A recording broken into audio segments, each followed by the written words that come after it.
Lola. Alika, ipakikilala ko sa'yo. Ito si Isabela. Siya magiging assistant mo.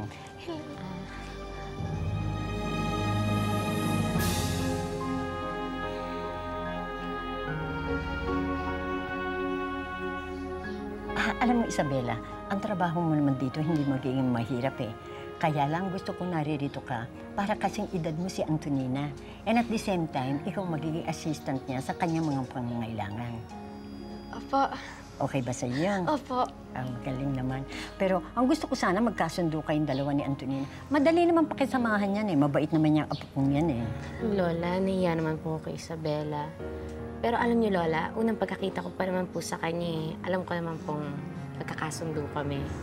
Tsaka, balang araw po, baka maging mag-best friends po kami. Ay, that's very, very good. O ano, Isabela, pwede ka na ba mag-umpisa bukas? Opo, Señora Dolores. Sige na, ha? Opo.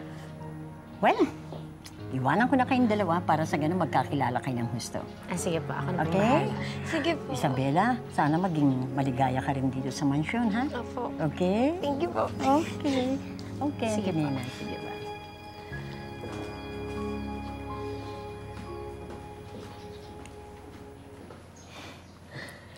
Sigurado ako maging masaya ka dito.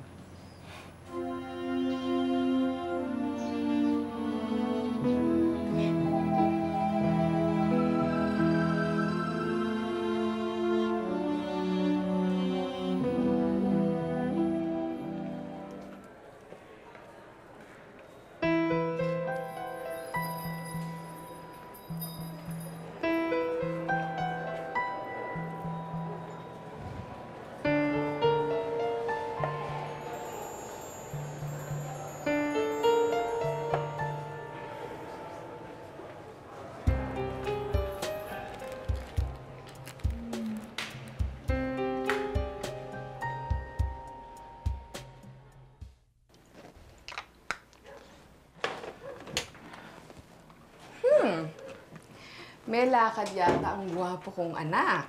Ama, magkikita lang ho kami ng mga kaibigan ko. Tapos magkikita ho kami ni Isabela. Lalabas kayo ni Isabela? Ganyan ang suot mo? Luma at mukhang mumurahin. Paano ka naman makakakita ng sosyal niyan? Ma, hindi ko naman ho kailangan ng sosyal eh. Ako, sige. Halika dito. Gusto ko namang magmukhang gwapo at mamahalin ka, anak. Ito. Isa to sa pasalubong ko sa'yo. Rolex yan. Mahal na relos to. Sige. Isukat mo.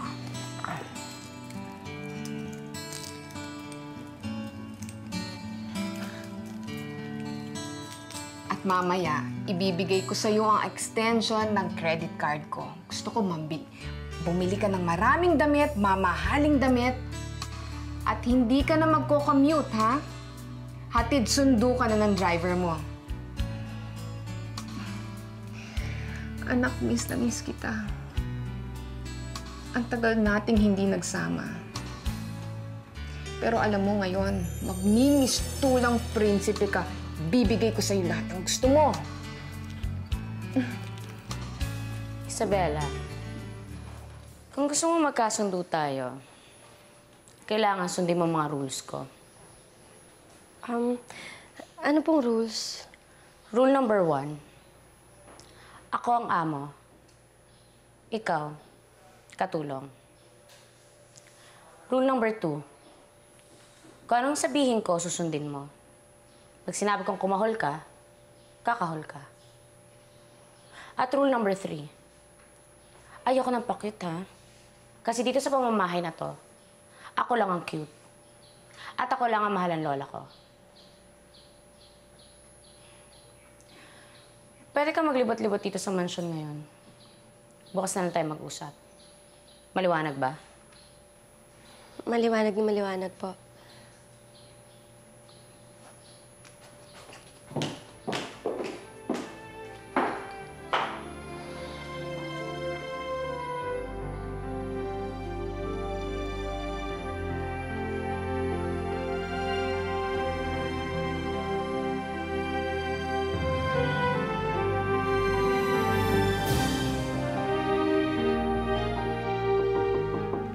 Aling Elsa? Sandali lang. O, Santi, ikaw pala. Halika, tuloy ka. Oh, upo. Ay, Aling Elsa, napadaan ho kasi ako sa drugstore. Binilang ko na ho kayo ng vitamins nyo. Ay, naku. po. Maraming salamat. Kailangan ko talaga to. Ito po, konting regalo po. Konti. Napakarami nito, ah. Salamat. Yung bulaklak na yan, para sa akin din ba yan? Ay, Aling Elsa, pasensya na ho kayo. Hayaan nyo, sa susunod, bibilang ko ho kayo. Ikaw naman, nagbibiro lang ako. Alam ko naman kung talagang para kanino yan, eh. Kumusta na ang buhay mayaman ngayon? Medyo nakakapanibago, pero medyo okay na rin ho kasi mabibigay ko lahat ng gusto ni Isabela. Santi, hindi lahat nasasagot ng pera. Kung minsan nga, pera pa nagiging dahilan ng problema. Kaya ikaw mag-iingat ka. Baka mamaya, dahil sa perang yan, mawala yung santing minahal namin ng anak ko. Aling Elsa, hindi ho mangyayari yun. Maraming salamat kung ganun. Aling Elsa! Si Boyong yun, ah. Ay! Oh, Uy! Pogi natin Saan ba ang ballroom dancing ngayon? ay, Boyong! Sige ka na, nag-umpisa ka na naman, ah. Asan si Isabela? Kaya nga ako dito dahil pinapasabi niya na malilate daw po siya. Bakit? Kasi mamamasyal pa daw ho sila ni Rodolfo. Aba, yung anak ko nagpapasabi na lang. Hindi na nagpapaalam. Biglaan nga ho kasi. Ay, naku.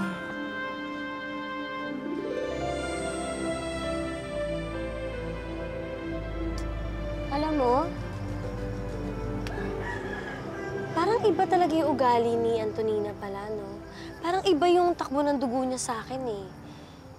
Ewan ko ba? Siguro hindi pa niya ako masyadong kilala, kaya ganun. Ano ba? Ba't ka ba nakatitig sa akin? Hindi ka naman nakikinig, eh. Nakikinig ako. Bakit mo nga ba ako dinala dito? May gusto sana ako sabihin sa'yo eh. Ano yan? Hindi, gusto ko lang sabihin sa'yo na nitong nagdaang araw, di inaasahan, pagising ko, may mahal na akong iba. Sino yan? Ikaw. Kahit di malaman o maintindihan, kahit na masugatan ang pusong naghihintay sa'yo. Ano sabi mo? Ang sabi ko, mahal kita. Pakiulit nga ulit sinabi mo. Ano sabi mo? Nabibingin ka na ba? Ang sabi ko, mahal kita. Ay, hindi ako nabibingin, pero siguro naman bumusina ka naman, ano? Nakakagulat ka dyan, eh. Sorry. Pwede ba kitang ligawan? Ito naman, hindi ka pa masyadong prangka dyan, ano? At hindi ka rin masyadong nagmamadali. Pasensya ka na. Hindi naman talaga ako magaling sa ganito eh. Torpe ko eh. Obvious nga. Sana man lang, ganito ginawa mo, no?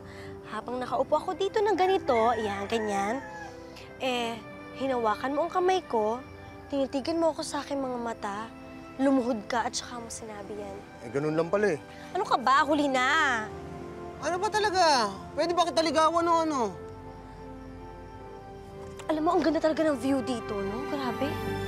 Ganda, oh.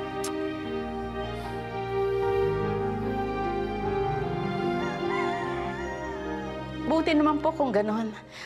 Marami pong salamat. O sige ho, bye-bye. Sige, bye-bye. Oh, hi, Dolores.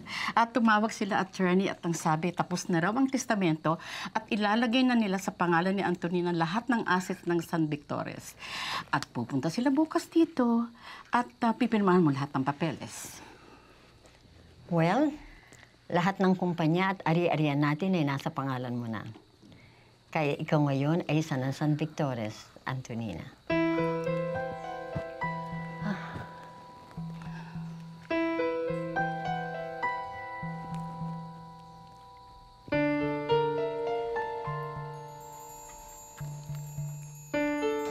Ava, kanina pa siya. I told him so, but he wouldn't insist. Red, ako nang bahala dito.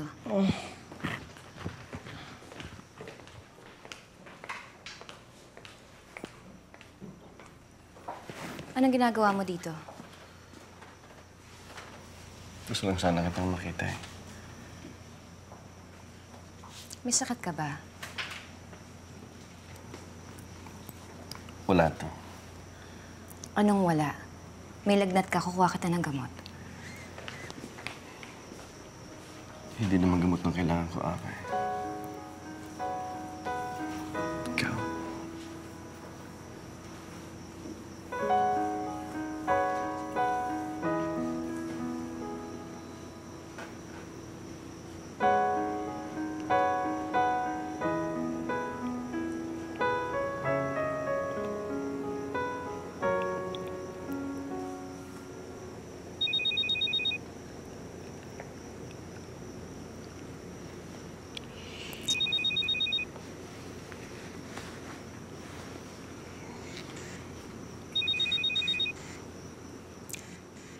Kailangan mo na siguro umuwi. Hinahanap ka na ng asawa mo.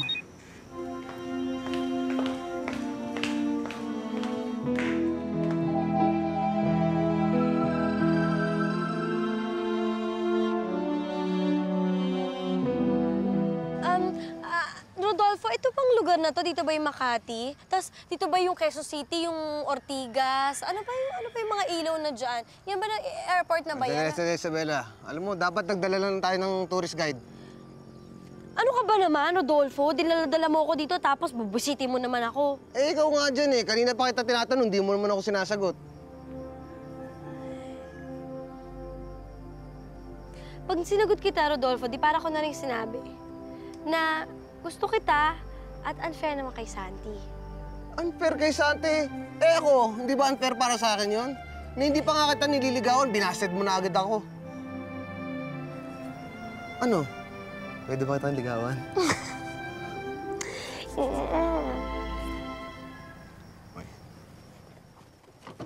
Oh, ano yan? Oy, huwag mo ko iwanan dito! Narinig mo yan? Yan ang kanta ko para sa'yo.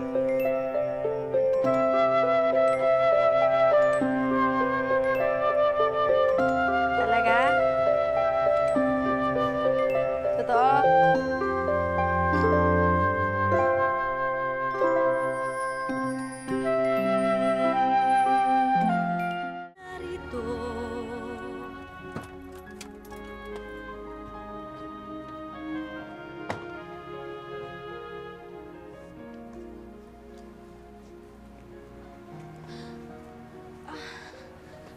Santi, kanina ka pa ba dyan?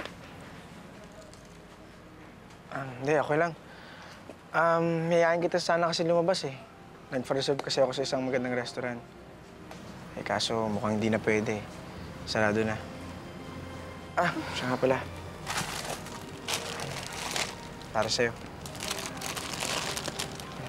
Mauna na ako.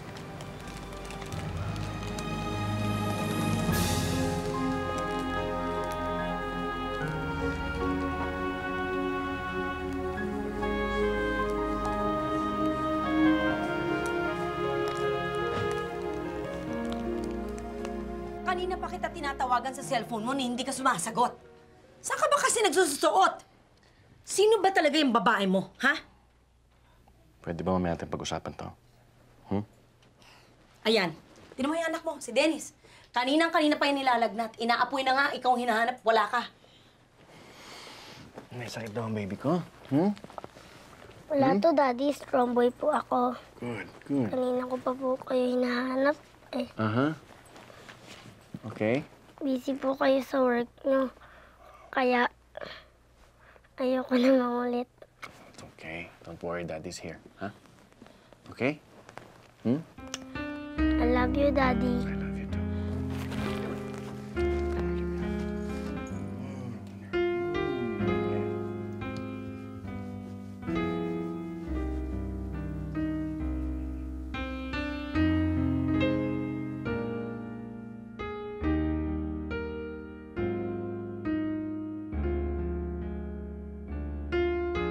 Mahal ko siya, Red. Pero alam ko hanggang pangarap na lang na magkasama kami ulit. Hindi ko kayang sirain ang pamilya niya para lang sa sarili kong kaligayahan. Ba't Ava, like I always say, all is fair in love and war. Oh, Ava.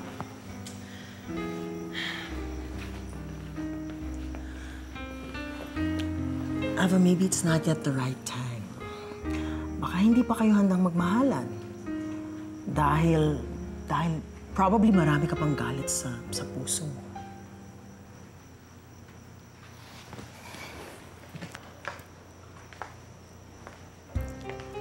Yung mga lalaki ng rape sa akin,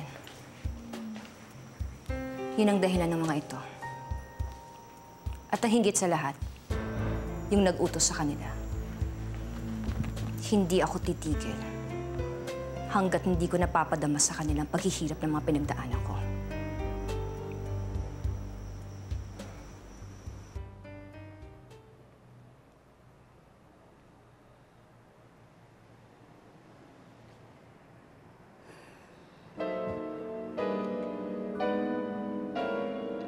Nararamdaman kong may dala kang mabuting balita, Leticia.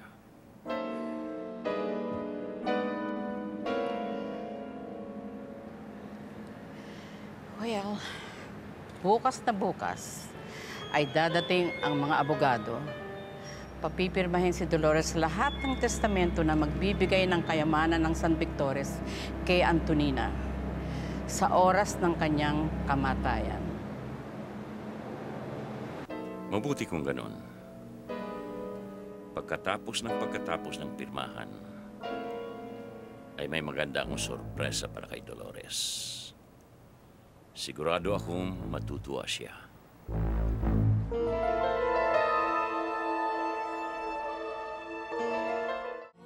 Nay, paano ba yan? Nalilito ko. Hindi ko alam kung sino sasagutin ko sa dalawa. Kung si Rodolfo ba o si Santi. Sasagutin, anak? Opo. Bakit? Pinayagan na ba kitang mag-boyfriend? Nanay naman. Naku, ikaw Pero anak, alam mo, baliwala kahit sino pa ang tanongin mo. Dahil ikaw lang nakakaalam kung ano talaga nararamdaman mo.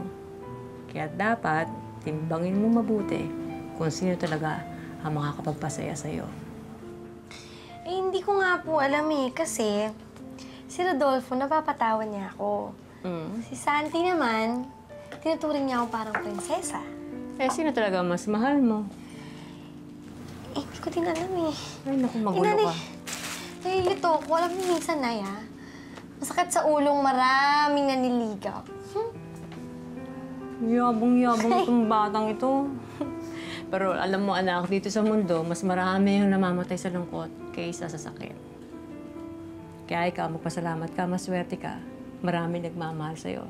Ibig sabihin, kailanman, hindi ka magiging malungkot. Pero alam niyo, Nay, kahit anong mangyari, kahit kailan, ikaw lang ang first love ko. Bulahin mo. Totoo.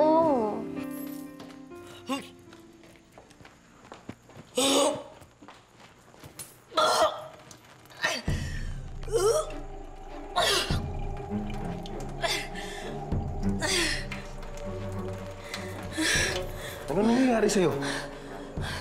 Hindi ko rin alam. Ang alam ko lang bukas na bukas kailangan mawala ang batang ito. Kaya ikuha mo ko na maglalaglag dito. Ano? Nasisira na ba ulo mo? Gusto mo maghanap ako ng taong papatay sa anak ko? Ernesto, hindi ito ang unang pagkakataon na gagawin ko to. Binibigyan lang kita ng pagkakataon na maging parte pa ng desisyon ko sa buhay ko. Ngayon, kung gusto mong mahalin kita, ipakita mo rin sa akin na kaya mo rin gawing bato yung puso mo. Kuya? Ma? Kuya? Kuya? Ma?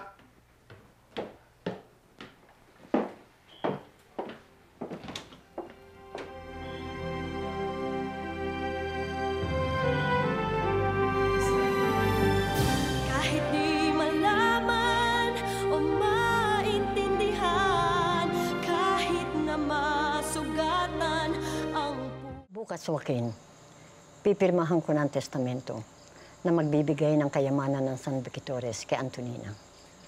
Pero pahahabol ko nabigyan ka ng parte para sa iyo at sa iyong pamilya. Maraming salamat, Ma. Pero alam niyo naman, kahit noon pa, hindi ko naman hinangad ang kaimanan ninyo. Isa lang naman ang inihiling ko sa inyo eh. Napatawarin niyo ako. At mahalin niyo ako. Patawarin mo rin ako, Joaquin. At sana patawarin din ako ng Diyos. Pero sa ngayon, hindi pa kita maaaring patawarin. Siguro sa oras ng kamatayan mo, mapapatawad din kita.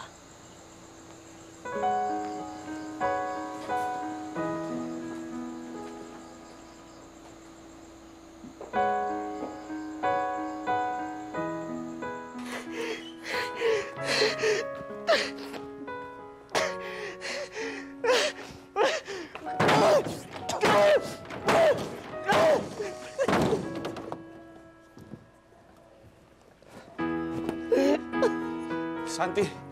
Santi, sandali! Santi, sandali! Pakinggan mo muna! Bitaw mo! Pakinggan mo muna ako! Hindi ako siya! Bitaw mo! Pakinggan mo muna ako! Makinig ka sa akin! Santi! Bitawan mo ako! Makahayop ba kayo? Hindi ba kayo nitinin sa sarili niyo? Santi! Pakinggan kayo tapos! Santi! Hindi tayo magkapatid! Ako mo ako! Puso ko'y narito, naghihintay sa pag-ibig mo. Ikaw lamang ang inaasal.